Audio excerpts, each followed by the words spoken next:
Ne faites rien par esprit de parti ou par vaine gloire, mais que l'humilité vous fasse regarder les autres comme étant au-dessus de vous-même. Amen. Gloire à Dieu. Nous trouvons ce passage dans l'Épître aux Philippiens au chapitre 2, le verset 3. Bonjour, bonjour mes amis de la méditation quotidienne. Comment allez-vous en ce 4e jour de la semaine? J'espère que vous allez bien et que vous êtes prêts à découvrir notre histoire biblique de la semaine. Comme nous le voyons, mes amis, Dieu nous demande de considérer les autres comme supérieurs à nous-mêmes, non seulement par une vie humble, mais également comme un moyen pratique de vivre en paix, sans accroître l'envie chez notre prochain. N'exhibons pas nos qualités, qu'elles soient physiques, intellectuelles ou spirituelles, car elles viennent de Dieu. Amen. Prions le Seigneur. Notre Père qui est aux cieux, nous te disons merci pour ton amour, pour ta miséricorde envers nous, pour le sacrifice de Jésus-Christ, notre Sauveur. Nous voilà réveillés. Ô Père, merci pour le souffle de vie que tu as conservé en nous. Merci Père de nous avoir fait grâce. Nous te demandons pardon pour nos fautes commises envers toi. Lave-nous, purifie-nous dans le sang de l'agneau et aide-nous chaque jour à refléter Christ dans notre vie. Merci pour l'histoire biblique de ce matin, qui nous invite à ne pas avoir le même comportement que le peuple d'Israël. Ô Père, pardonne-nous toutes nos plaintes devant ta face. Aide-nous, je t'en supplie, à ne pas oublier cette histoire biblique et à vivre pleinement notre foi devant ta face. Merci encore pour toutes ces vérités. Je te prie pour toutes les personnes qui crient à toi. Puisses-tu intervenir, Père, car toi seul peux dire un mot. Merci pour toutes choses. Je ne t'ai pas prié parce que je suis bonne et digne à tes yeux, mais je t'ai prié dans le précieux nom de Jésus-Christ, ton Fils, qui vit et qui demeure au siècle des siècles. Amen. Mes amis, notre histoire biblique de cette semaine a pour titre « Les Israélites ». Notre verset à mémoriser, nous le trouvons dans le livre des Nombres, au chapitre 11, le verset 1, qui nous dit ceci. « Le peuple murmura, et cela déplut aux oreilles de l'Éternel. Lorsque l'Éternel l'entendit, sa colère s'enflamma.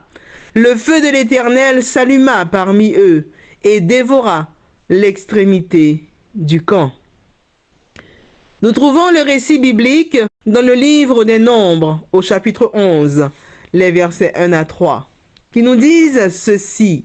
« Le peuple murmura, et cela déplut aux oreilles de l'Éternel. Lorsque l'Éternel l'entendit, sa colère s'enflamma.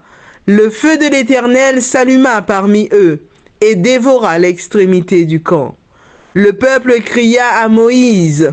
Moïse pria à l'Éternel, et le feu s'arrêta. On donna à ce lieu le nom de Tabéra, parce que le feu de l'Éternel s'était allumé parmi eux. La morale de l'histoire est la suivante, mes amis. Le peuple d'Israël est sorti miraculeusement d'Égypte, mais il semblerait qu'il ne s'en soit pas rendu compte. Par la puissance de Dieu, les Israélites ont traversé la mer Rouge à sec, mais apparemment, ils ne l'ont pas réalisé. Chaque jour, ils ont de la nourriture sans avoir à semer ni à récolter. Ils n'ont qu'à se pencher pour récolter la quantité de nourriture dont ils ont besoin. Mais semble-t-il, ils n'en sont pas vraiment conscients. C'est bien triste, mais nous aussi, nous agissons souvent de manière semblable. Hélas.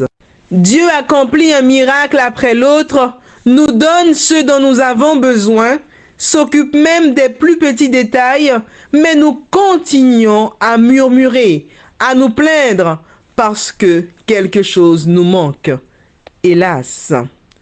Le peuple d'Israël était sorti d'Égypte, mais l'Égypte n'était pas sortie de leur cœur.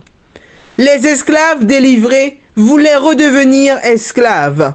Cela ne nous rappelle pas les personnes délivrées du péché qui se plaignent de ne plus pouvoir pécher en public? Pourquoi est-ce que maintenant je ne peux pas? Si avant il n'y a rien de mal à, mais encore plein de choses, mes amis. Si avant plein de choses encore et encore, malheureusement. Le sport préféré des esclaves était de se plaindre devant Dieu qui les avait libérés et qui les guidait jour et nuit. Ne trouvons-nous pas que cela nous ressemble aussi? Hélas. Dans l'histoire du peuple d'Israël, Dieu a rarement répondu de la manière dont nous parle le verset d'aujourd'hui. L'extrémité du camp est dévorée par le feu. Comme il l'a fait auparavant, il le fera encore. Mais cette fois-ci, ce ne sera pas une extrémité du camp, car le feu purificateur du ciel réduira à néant toutes les plaintes sans fondement que nous avons proférées, au lieu de présenter notre pleine reconnaissance. Notre histoire biblique de ce matin avait pour titre les Israélites. Notre verset à mémoriser, nous le trouvons dans le livre des Nombres, au chapitre 11, le verset 1, qui nous dit ceci. Le peuple murmura, et cela déplut aux oreilles de l'Éternel. Lorsque l'Éternel l'entendit, sa colère s'enflamma. Le feu de l'Éternel s'alluma parmi eux et dévora l'extrémité du camp. Oui, mes amis, la question nous est posée ce matin. Nous avons été libérés, gardés et protégés. De quoi aurions-nous raison de nous plaindre? Mes amis, la question nous est posée ce matin. Nous avons été libérés, gardés et protégés. De quoi aurions-nous raison de nous plaindre? C'est sur cette réflexion que je vous souhaite une excellente journée dans le Seigneur. Que Dieu vous bénisse. Et je vous dis à vendredi, Dieu voulant, pour notre récit historique de la semaine.